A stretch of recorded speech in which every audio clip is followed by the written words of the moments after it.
Seiring perkembangan teknologi yang begitu pesat, tentu kebutuhan hukum harus menyesuaikan dari perkembangan teknologi tersebut. Assalamualaikum warahmatullahi wabarakatuh. Sebelumnya perkenalkan, nama saya Reddy Saputra dengan NIM B1A122242.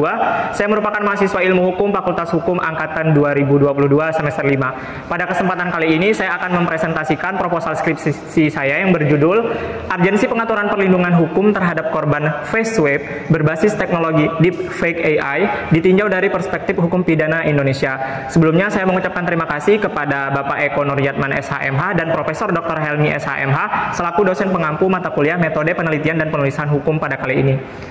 Adapun latar belakang yang saya ambil dari penelitian ini yaitu teknologi kecerdasan makin mampu menstimulasikan kegiatan manusia seperti misalnya teknologi AI. Teknologi kecerdasan buatan AI yang semakin berkembang membawa dampak yang begitu besar. Salah satunya adalah teknologi deepfake, di mana teknologi deepfake ini memungkinkan manipulasi citra dan video termasuk teknik face swap yang menggunakan AI untuk menukar wajah seseorang dengan wajah orang lain dalam video atau foto. Meskipun teknologi ini memiliki potensi dalam berbagai bidang seperti perfilman dan hiburan, kehadiran teknologi ini juga menimbulkan risiko dan tantangan hukum yang serius khususnya terkait dengan pelanggaran privasi, penyebaran informasi palsu, dan penyalahgunaan data pribadi berbasis face swap menggunakan teknologi deepfake AI sehingga dapat menimbulkan dampak yang merugikan bagi individu yang menjadi korban teknologi ini.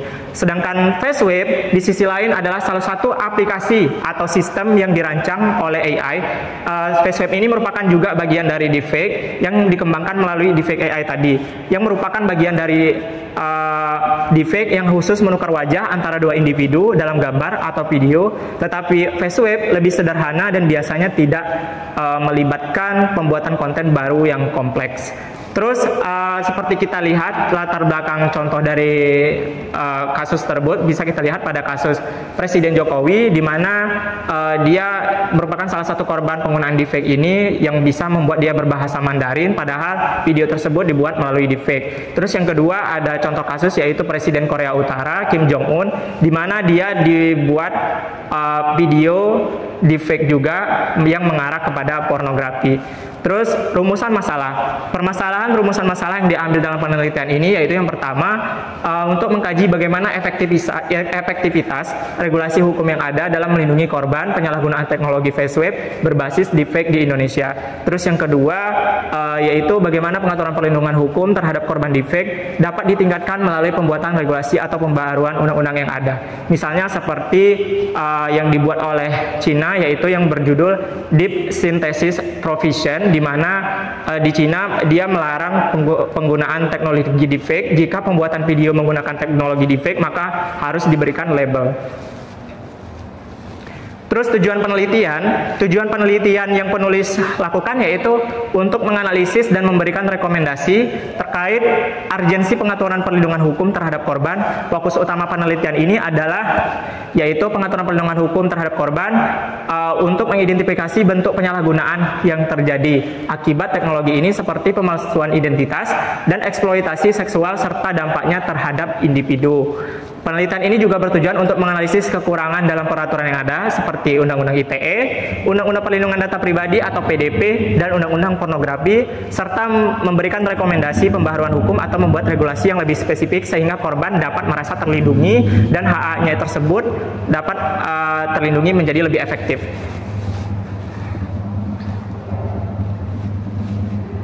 Terus metode penelitian yang dilakukan oleh penulis yaitu yang pertama ada tipe penelitian.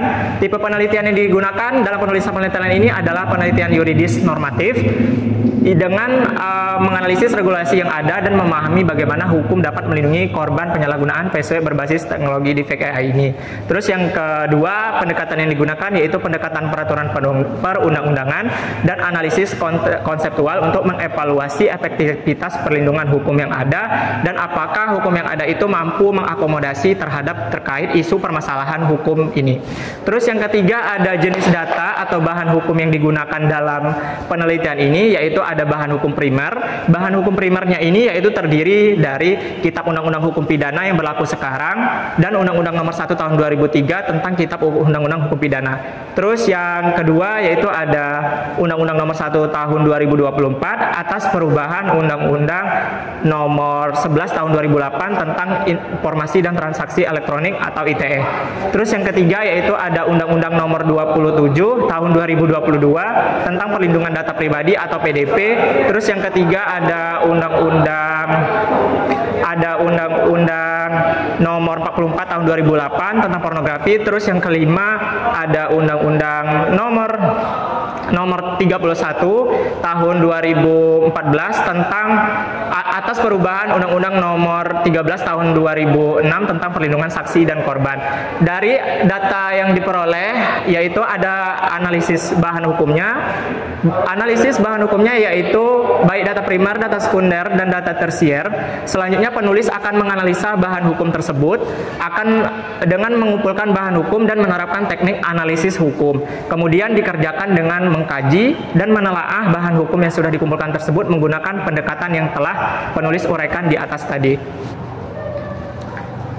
Terkait dengan penelitian yang relevan atau originalitas penelitian, penulis mempunyai 3 penelitian yang relevan. Yang pertama yaitu ada skripsi yang disusun oleh Izil Hidayat Putra dengan judul Perlindungan Hukum Terhadap Korban Penyalahgunaan Artificial Intelligence AI berupa deepfake pornografi, di mana program studi Izil Hidayat ini merupakan mahasiswa Fakultas Ilmu Hukum Universitas Jambi pada tahun 2024. Terus yang kedua ada penelitian yang dilakukan oleh Cindy Natalia dan Iwayan Bella Sikilayang yang berjudul tentang perlindungan hukum bagi korban pornografi deepfake dalam konteks hukum Indonesia, di mana merupakan mahasiswa Fakultas Hukum Universitas Udayana pada tahun 2024. Terus yang ketiga ada penelitian yang dilakukan oleh Yolanda Friski Amelia, Arfan Kaimudin, dan Hizbul Asharofi yang berjudul tentang pertanggungjawaban pidana terhadap pelaku penyalahgunaan artificial intelligence deepfake menurut hukum positif Indonesia.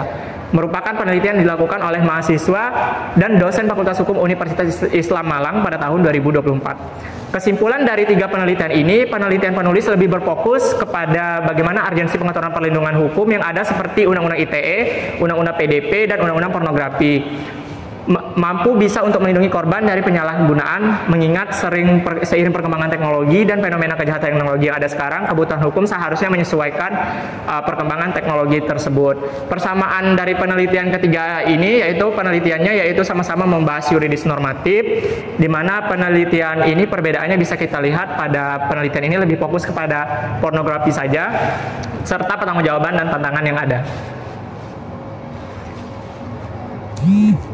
Terkait dengan kesimpulan, dalam mengatur penggunaan teknologi deepfake, regulasi yang ada tidak memberikan pedoman yang jelas bagi penyedia dan pengguna teknologi deepfake. Hal ini membuat sulit untuk menegakkan hukum terhadap pelaku penyalahgunaan deepfake. Indonesia perlu mempertimbangkan adopsi regulasi yang lebih spesifik terkait teknologi deepfake. Seperti yang dilakukan oleh Cina tadi yang saya bilang lebih awal, yaitu Cina menggunakan Deep Synthesis Provision aturannya. Regulasi ini melarang menggunakan deepfake untuk penyebaran disinformasi, mewajibkan penyedia layanan untuk memberikan label pada konten yang dihasilkan oleh teknologi deepfake. Itulah hasil presentasi saya pada kali ini. Saya akhiri. Wassalamualaikum warahmatullahi wabarakatuh.